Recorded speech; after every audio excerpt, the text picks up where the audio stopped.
Here is something most doctors will never tell you directly. Drinking more water every day could actually be making your nighttime bathroom problem worse.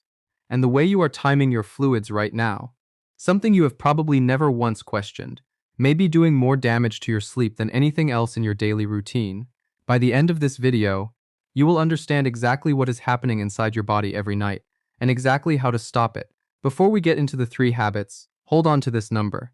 A landmark study out of Nagasaki University followed adults over 65 who made specific, targeted changes to how they timed their fluid intake. No medication, no procedures, no expensive interventions, just a smarter relationship with water. Those adults reduced their nighttime bathroom trips by 40%. That number is peer-reviewed, it is real, and everything in this video is built around helping you replicate it. One question before we go further. How many times are you getting up at night right now? Drop your number in the comments. And if you are over 60, mention that too. Someone watching this right now is getting up 4 or 5 times a night and has convinced themselves this is just what aging looks like. It is not. Your number helps me understand where people are starting from, and it may help someone else finally feel like they are not alone. Here is how today works. I am going to walk you through 3 specific hydration habits, ranked from foundational to genuinely life-altering. And I will tell you right now, number 1 is not what you expect. It is actually the opposite of what most people assume. It has nothing to do with how much you are drinking. Once you understand the mechanism behind it, everything else in this video will suddenly click. Do not skip ahead. What I cover in number 3 directly sets up why number 1 works the way it does. Let's get into it. 3. Cutoff. Timing number 3 surprises almost everyone who hears it for the first time. It sounds too simple to matter this much, until you understand the biology behind it. Your kidneys are not passive filters doing the same thing around the clock. They are dynamic organs that shift their behavior based on the time of day. During daylight hours, when you are upright and active, your kidneys are in full production mode, filtering blood efficiently, producing urine at a high rate. That is exactly what they are designed to do, but as evening comes and your body begins preparing for sleep, a hormone called vasopressin, you may also hear it called antidiuretic hormone, rises significantly in your bloodstream. When vasopressin rises, it sends a direct signal to your kidneys. Slow down, concentrate what you are producing, let the bladder rest tonight. This is the body's natural design. Your kidneys are built to wind down at night alongside the rest of you. Here is where the problem begins for most people. If you drink a significant amount of fluid in the 2 to 3 hours before bed, you overwhelm that vasopressin signal. The kidneys keep producing urine at a rate your sleeping body was never designed to handle. The bladder fills faster than your brain's sleep center can suppress the urge to void. And suddenly you are wide awake at midnight, shuffling to the bathroom, trying to fall back asleep, and wide awake again at 2 a.m., not because something is wrong with your bladder. Because of when you drank. A 2020 study from the University of Toronto, published in the Journal of Urology, followed 412 adults with documented nighttime urination issues. The group that implemented a structured fluid cutoff 2 to 3 hours before bedtime reduced their average nighttime voids from 2.9 down to 1.6 per night, a 43% improvement. No medication involved. A separate study from Maastricht University Medical Center confirmed this, showing that evening fluid restriction produced a 38% reduction in nocturnal urine output in adults aged 60 and above. Here is what makes this even more urgent after 60. Research from the University of Amsterdam found that adults over 65 produce up to 30% of vasopressin at night compared to adults in their 30s and 40s. 30% less. That means the same 2 glasses of water you drank at 9 p.m. In your 50s, water your body handled without waking you once is a completely different physiological event in your body now. The braking signal is weaker, the kidneys keep going, and you pay for it at 1 a.m. and again at 3 a.m. This is not a disease. This is biology. But it is biology you can work with starting tonight. I want to tell you about Carol, 67 years old, retired pharmacist from Knoxville, Tennessee, getting up 3 times every night, doing everything she thought was right, staying well hydrated throughout the day, having a warm cup of chamomile tea before bed because she had heard it helped with relaxation. A simple 48-hour fluid diary revealed her last beverage every night was at 10:15 p.m. Her bedtime was midnight. Less than 2 hours, nowhere near enough buffer for her vasopressin system to do its job. After moving her last drink to 9:15 p.m., keeping it small, no more than 5 ounces, nothing caffeinated, she was down to 1 nighttime void within 3 weeks. Her words, "I didn't realize I was the one causing this."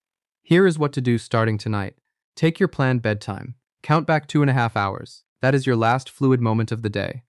Set a gentle reminder on your phone if you need one.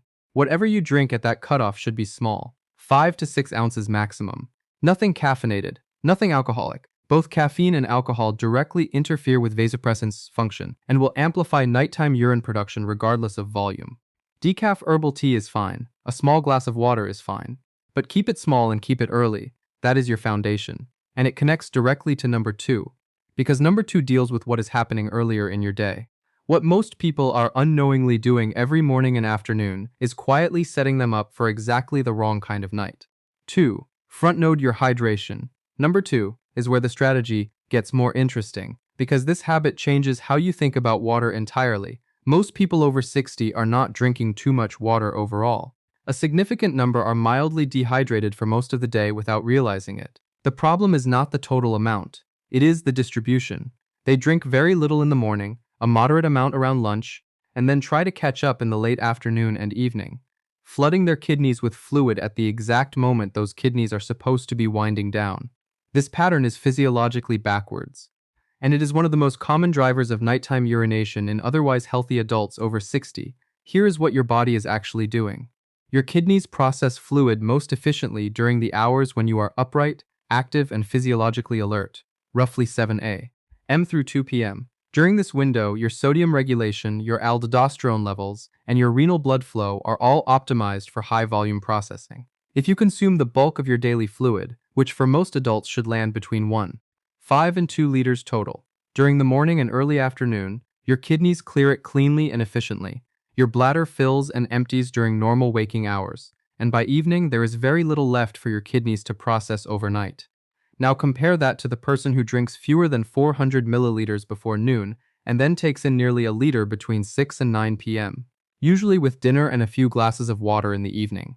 That person is asking their kidneys to process peak volume at the exact moment the body is designed to be slowing down. The result is predictable, and it happens every single night. A 2021 clinical trial from Seoul National University Hospital divided 320 nocturia patients into 2 groups.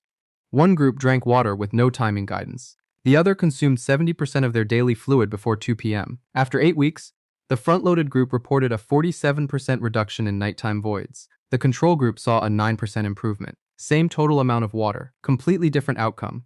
Timing was the only variable that changed. A 2019 study from Keio University School of Medicine in Tokyo confirmed this approach also reduced mean nocturnal urine volume by 35% in men between the ages of 55 and 75. Here is why so many people over 65 fall into the evening catch-up trap without realizing it, and this is something most doctors never bring up. As we age, the sensation of thirst weakens. This is a well-documented physiological change, confirmed in research out of the University of California, San Francisco, and replicated in multiple studies since.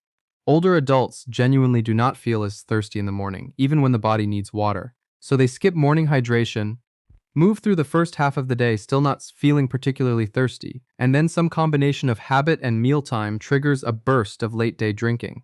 The kidneys are not prepared for it. The bladder handles the consequences at 2 a.m. I want to tell you about Gerald. 72 years old, retired high school football coach from Baton Rouge, Louisiana. 2 years of waking up 3 to 4 times every night, convinced it was a prostate problem. The relevant workup showed some mild enlargement, which was addressed, but the fluid diary told a story the physical exam did not. Gerald was drinking fewer than 300 milliliters before noon. Between 6 and 9 p.m., he was taking in nearly 900 milliliters. Sweet tea with dinner, a couple of glasses of water before bed. An evening routine that felt completely normal to him. His schedule was restructured. Large glass of water first thing every morning before anything else. Consistent sipping through the day. Hard stop at 7 p.m. 6 weeks later, Gerald was averaging 1 nighttime void, down from nearly 4. His words, "Coach always told us to hydrate before the game, not during halftime. Turns out I forgot my own rule. Here is how to begin tomorrow morning. Before coffee, before your phone, drink a full 8-ounce glass of water. Then aim for 2 more glasses before noon. If you need a nudge, set a phone alarm for 11 a.m. after lunch. Begin tapering. By 5 p.m., sipping only. By your cutoff window, the one you established from habit number 3, stop completely. This costs nothing. It requires no prescription, and when you layer it on top of the cutoff timing from number 3, the 2 habits create a compounding effect that neither one produces on its own. But there is a third layer to this problem. A mechanism happening inside your body every night while you sleep that neither timing strategy alone can fully address. It is the reason some people do everything right with their water schedule and still wake up twice. If you have ever cut back on evening fluids and felt like it helped but did not completely solve the problem, this is exactly why. Stay with me. Sodium and leg elevation, number 1. Stay right here. Because this single concept has produced more dramatic improvements in sleep quality for adults over 60 than almost any other intervention. And the first time most people hear it, the reaction is the same, genuine surprise. Because it is the last thing they expected, here it is. For a large percentage of adults over 60, nighttime urination is not primarily a bladder problem. It is a fluid redistribution problem. Here is what happens inside your body throughout the day. If you consume a moderate to high sodium diet, and the average American takes in roughly 3,400 milligrams of sodium per day according to the CDC, fluid gradually accumulates in the soft tissues of your lower body, specifically in your legs and ankles. This is called peripheral edema. In many people, it is subtle enough that they never notice it.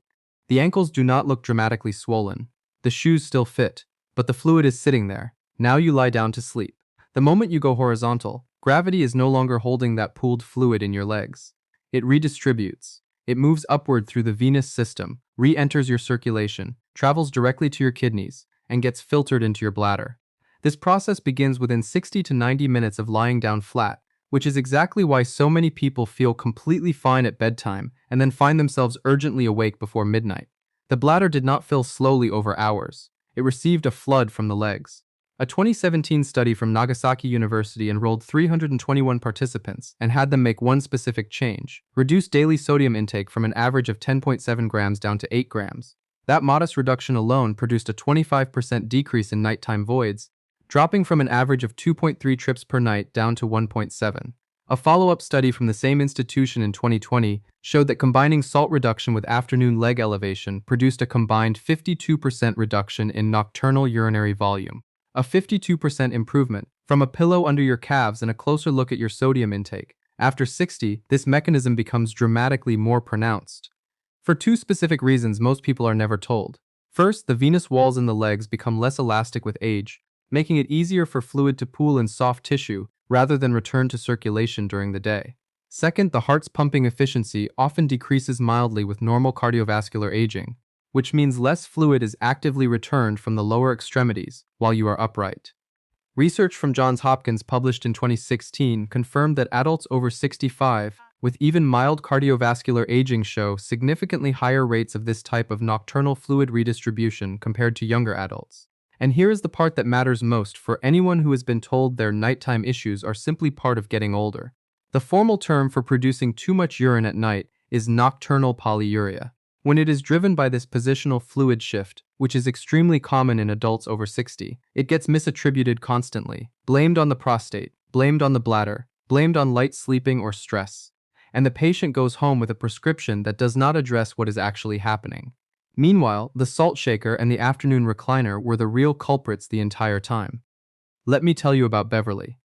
74 years old, retired bookkeeper from Spokane, Washington, waking up 4 to 5 times every night for nearly 3 years. 2 separate medications tried, a full course of pelvic floor physical therapy completed, caffeine eliminated in the afternoon. Nothing produced lasting relief. A 24-hour urine collection and detailed dietary recall showed sodium intake running above 4,100 milligrams per day. Her nighttime urine output accounted for 71% of her total daily urine volume, a textbook presentation of nocturnal polyuria driven by fluid redistribution. The plan: sodium reduced to under 2,300 milligrams per day, an afternoon leg elevation session of 30 to 40 minutes before dinner, combined with both hydration habits already covered. Within 8 weeks, Beverly's nighttime voids dropped to 1 or 2 per night. Her nocturnal urine output fell by 46%. Her words at follow-up: "I spent 3 years thinking my body was falling apart. It wasn't, I just needed the right explanation." Now I want to ask you something genuine. Has a doctor ever connected your nighttime bathroom trips to your sodium intake, or to the way fluid pools in your legs during the day? Drop your answer in the comments. Someone watching this right now has never once heard this connection made. And if you share your experience, you may be the person who finally helps them understand what has been happening to them. Here is your action plan starting today. For 1 week, honestly track your sodium intake. Read the labels on everything. The hidden sources most people never think about: bread, canned soups, deli meats, frozen meals, restaurant food. A single deli sandwich can carry 1,500 milligrams on its own. Aim to get below 2300 milligrams per day. If you can push toward 500, even better. Second, if your afternoons involve extended sitting, whether that is watching television, reading, working at a desk, or riding in a car, add a 30 to 45-minute period before dinner where you lie back with your legs elevated above the level of your heart. 2 pillows under your calves is all it takes. What this does is allow your venous system to return that pooled lower body fluid back to circulation while you are still awake. Your kidneys handle it during the day. Your bladder empties before bed. And instead of that fluid flooding your system at midnight, it is already gone before you lie down. Third, combine this with your morning hydration and your evening cutoff. These 3 habits are not separate interventions. They are one unified system. Together they produce results that none of them can achieve alone. Close and summary. Let's bring it all home. Number 3. Establish your fluid cutoff 2.5 to 3 hours before bed. Your kidneys need that window to wind down. After 60, your vasopressin system requires that buffer more than it ever did when you were younger. Set a reminder. Keep the last drink small. Nothing caffeinated. Nothing alcoholic. Number 2. Front load your hydration. Drink the majority of your water before 2 p.m. when your kidneys are primed to process it efficiently and your bladder can do its job during normal waking hours. Start tomorrow morning with a full glass before anything else touches your lips. Number 1. The one that changes everything. Reduce your sodium and elevate your legs before dinner to stop the silent, invisible flood of fluid that migrates from your lower body to your bladder the moment you lie down. This is the mechanism that explains why so many people cannot solve this problem no matter what else they try. Here is what to expect when you put all 3 together. Within the first 3 days, most people notice they are waking up less urgently, even if the frequency has not fully changed yet. By day 7, at least 1 fewer nighttime void compared to where they started. By the end of 2 weeks of consistent follow-through, many people are sleeping past 4 or 5 a.m. for the first time in years. The body responds quickly when you stop working against it. There is someone in your life right now. Maybe the person lying next to you in bed, maybe a sibling you call every Sunday, maybe an adult child who keeps telling you to see a specialist, who is losing sleep over this exact problem and assumes it is just what aging feels like. It is not. And what you now know, they need to know too. Here is your 30-day commitment. Begin it within the next hour, not tomorrow. Before you go to sleep tonight, take your bedtime, subtract 2.5 hours, write that cutoff time on a piece of paper and put it somewhere you will see it tomorrow evening. That is the beginning. Tomorrow morning, before your coffee, drink a full glass of water. That is day 1. By day 30, if you follow all 3 strategies consistently, you will be waking up less, sleeping longer, and waking up each morning feeling like your body is finally on your side again. If this video gave you something real, hit the like button right now. It takes 1 second and it tells YouTube that this information is reaching the people who actually need it. Subscribe, because what is coming next matters just as much as this. The next video covers something that affects almost every adult over 60 who takes a blood pressure medication. A specific timing mistake that silently reduces how well that medication works. And your pharmacist has almost certainly never mentioned it. That one is important. Do not miss it. Drop your nighttime number in the comments. Leave your questions. Your body is not broken. It has simply been waiting for the right information. And now it has it.